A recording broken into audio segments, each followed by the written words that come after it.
হরিপুর বেলতলি হইতে কালীরবাজার সড়ক, Kalirbazar road, সিঙ্গারচর Uttarpara main সড়কে, পাকা রাস্তার মেইন সড়কের পাশে কালভার্ট।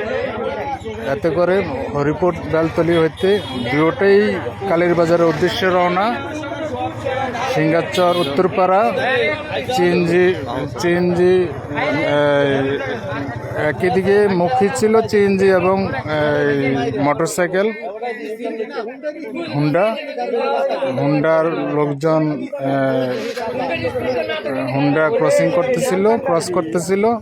ক্রস করা প্রসঙ্গে তখন চিএনজি চালক বয়োজ্যেষ্ঠ মুরব্বী, উনি কন্ট্রোল রাখতে পারেননি, সঠিকভাবে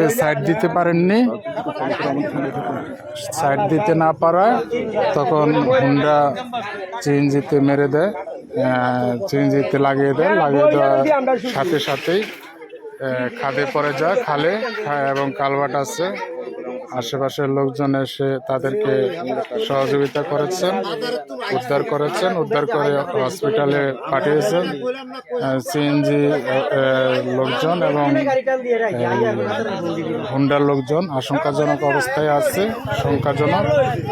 মুমূর্ষ অবস্থায় আছে, হসপিটালে ট্রিটমেন্টে আছে। ঘটনা ঘটেছিল অনুমান বিকাল 3:30 সময়। তো সকলে অবগতির জন্য জানাচ্ছি, কুমিল্লা স্টার টিভির ফলো করেন এবং সকলকে শেয়ার করে জানিয়ে দিন। আর মানবতার সেবায় সকলে পাশে থাকুন।